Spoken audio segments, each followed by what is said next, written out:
Okay, I want to continue with this that I started on last time.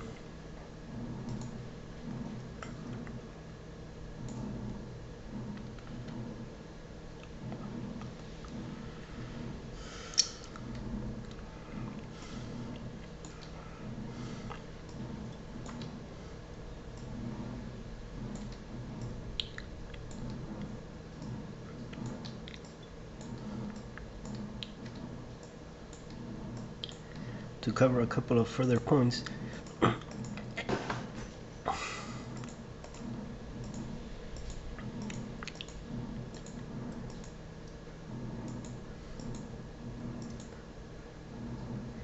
Okay. So you're saying that these are world lines of galaxies. We've already proven that according to that metric that I erased from here, that those are geodesics. That it's actually not just one metric that I erased here, it's actually a family of possible metrics that all had that form. You wanted a matrix form, basically. A of t 0, 0, minus 1. This means g. This right here is g of this vector with itself. This right here is g. Sorry. This this right here is g of this vector with itself.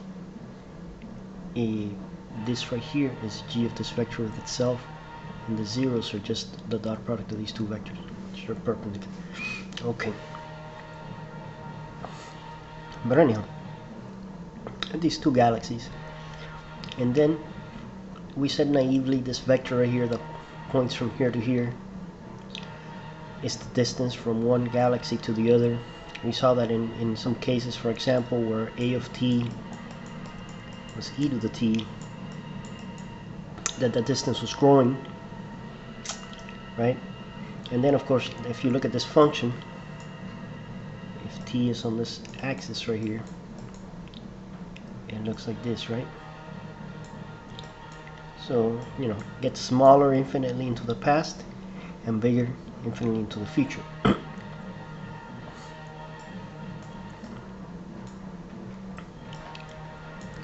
There's another famous example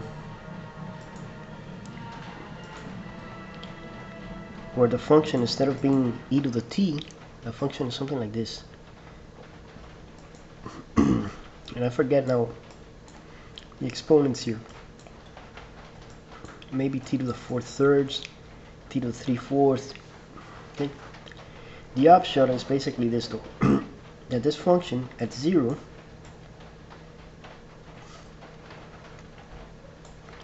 looks like this again. I don't remember the exponent here too well, but that could be looked up. But anyhow, the graph looks like this. That's the important part. And it's 0 here. What does that mean? Well, that means that let's say the t equals 0 corresponding to this right here. Right, that slice. And that means that right here, all these vectors, no matter what galaxy, let's say there was one here and one here, doesn't matter who looked at who, at that time that vector would have length 0. Later on it would, you know, start to get longer and longer and longer. So that means that at the initial time all the galaxies were at 0 distance from each other, so everything was crunched up into one place. And that's, you know, the example of the Big Bang. So first of all, the distances are 0, but the curvature there is infinity.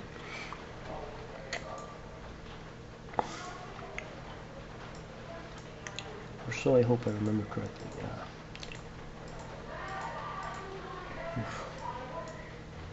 All right. All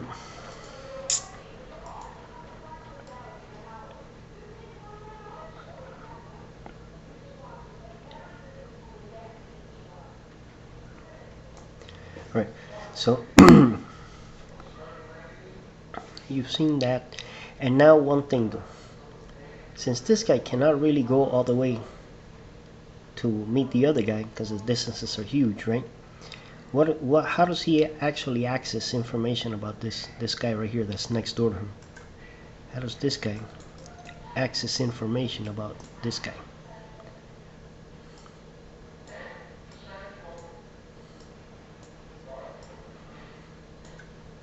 Well, he gets light from the other guy. So apparently there's some curves that are what are called the light-like geodesics. Oof, what happened there? Okay, light-like geodesics, which travel from the other guy to him. That's a light ray hitting.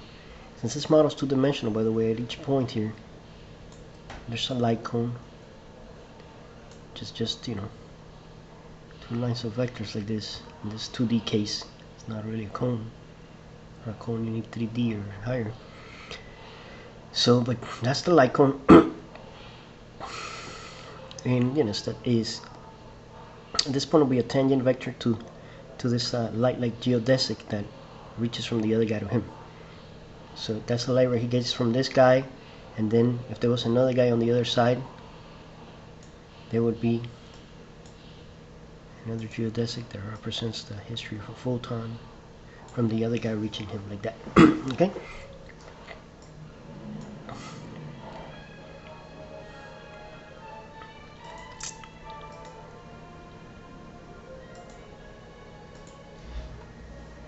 Alright. Now the question is this: how do we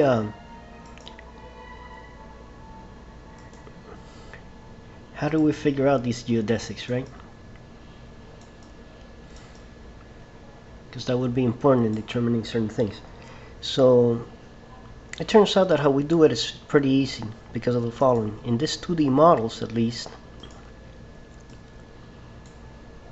okay, basically, since the light cone only has those two directions that I showed you, this and this, then there's only basically two light-like curves that pass through that point, right? There's this curve and this one.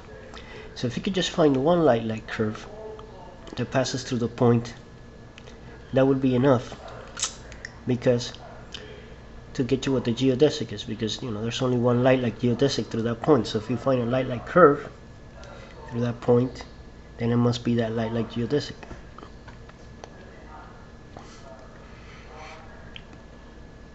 Alright, and also this models have this symmetry that if I pick any line, any vertical line, like so, and I do a flip over this line, points here gets into, you know, points on the other side, perpendicular like that. That's a symmetry. In other words, the metric before and after doing this transformation is the same. Okay? So given that, if something is a geodesic, then the transform thing after that is a geodesic also. So if this here was a geodesic, after I flip it over, it appears here. So that would be a geodesic, okay? Another symmetry that these spacetimes have, is translation symmetry. So if I grab this right here, and I move the whole thing over, I make a transformation that sends this to this, then the metric remains the same also under those transformations. So in other words, if this right here is a light-like geodesic, and I move it sideways like this, I just translate it over, like so. Let me see if I can draw it nice enough. There. Translated it this way, from here to here. Then this is also a light-like geodesic. Also, by the flipping thing that I told you, if I flip this over, this line right here, then this,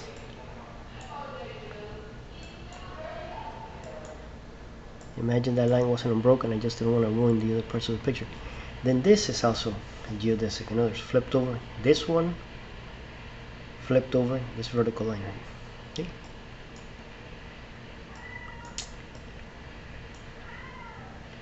So now you know that. So if I gave you a specific thing, for example, I gave you this that A of t, I gave you that A of t was e to the t.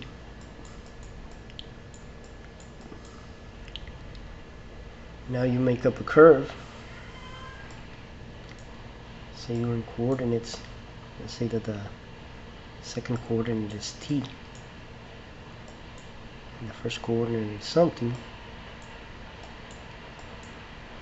Now you want to take the tangent of this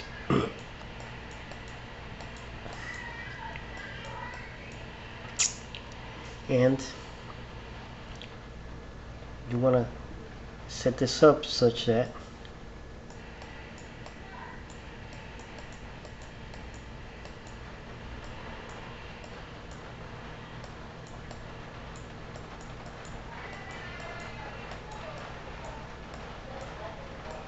is equal to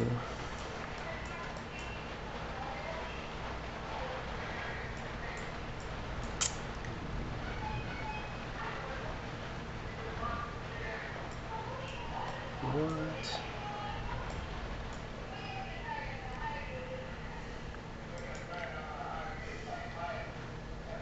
Hold on, I messed up here.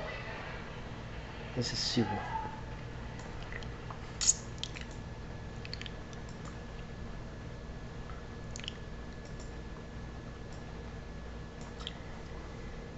And so, if you do this, then you've gotten the equation and coordinates or whatever, created a light-like curve, which happens to be the light-like geodesics. So you can use that to figure stuff out. Finally, for example, what kind of things can be done? Well, say this guy here sends the other guy a signal every minute of his clock. So the length of this vector here is 1. So I don't set my units in minutes necessarily, but in some time unit is 1. Then, since I know already how all the light-like curves look, I construct the one that reaches from here to the other guy, somewhere here. And now I try to look what this vector is, compute it exactly, and figure out what the time between the two signals is. So like that he can tell the red shift of, or the blue shift or whatever the shift is of the light emitted by the other guy.